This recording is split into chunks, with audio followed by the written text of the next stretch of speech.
I'm Dick Cohen. I'm a member of Minnesota State Senate. I'm Rachel Goslins. I'm the Executive Director for the President's Committee on the Arts and the Humanities. I'm Jonathan Katz. I direct the National Assembly of State Arts Agencies. Thank you. First question is, why is it important to advocate for the arts? Obviously, if you're going to try to accomplish something in terms of the public sector, it's going to take advocacy, it's going to take political involvement. It's no more than basic 9th grade civics, but if you've got the organization and you've got the numbers, it's very effective. And that's how you accomplish what the goal is. If the goal is to secure public support for the arts, the basic kinds of grassroots advocacy is how you do it. Can I disturb you guys for a photo of all of our senators? Richard is a state legislator who has been incredibly a huge champion of the arts. Is absolutely the best person to speak for this.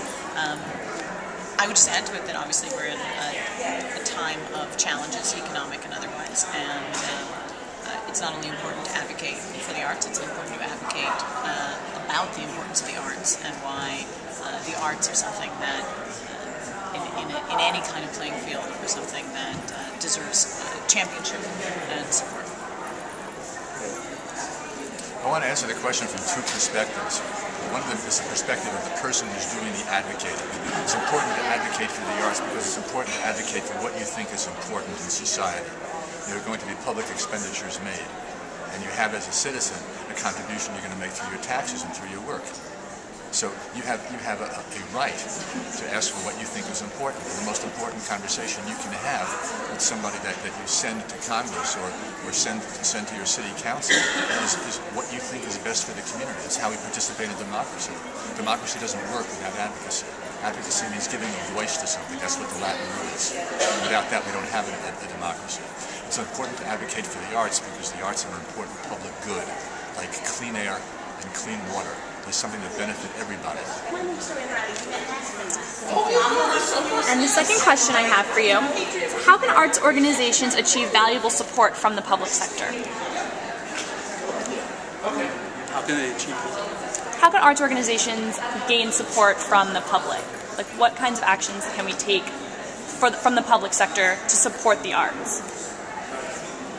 Well, it's again, kind of 9th grade civics.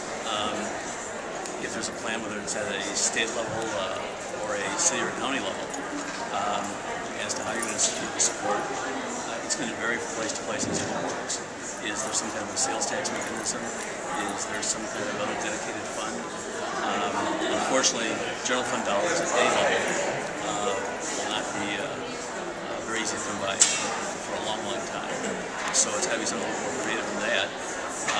In Minnesota, we've increase the sales tax by 3/8 of a cent to produce a dedicated fund that is going to have significant dollars for arts and culture in the state. But it's going to vary from place to place.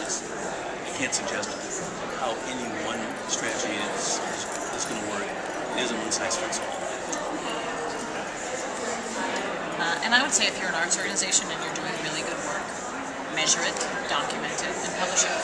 That helps your organization, it helps the field. We need to make arguments that the arts deliver a lot of outcomes that are important to our society as a whole. And so whatever you're doing in the arts that is good and impactful, you need to be able to identify that and when possible measure it, and then whenever possible get that information out in the widest sense possible. Okay, I'll add that you can have the greatest programs in the world, and if you don't communicate about them, people who make decisions about the resources don't know about them. So this is the communication challenge, right? And so there's two things to do that I would recommend. One of them is establish relationships with people who care about the arts and the arts organization. Have to establish relationships with the people who are going to make the decisions about the allocations of funds and the support policies. And the second thing is share the experience. That's our ace in the hole. The most powerful thing in the world is to share the experience of the arts, because then the decision makers say, you know, that was really wonderful. I want everybody to have it. What is the economic impact? You know, who benefits? So instead of putting the benefits out there like that and then making the case for the arts on the back end, share the experience. And you're in the driver's seat where you want to be. Thank you very much.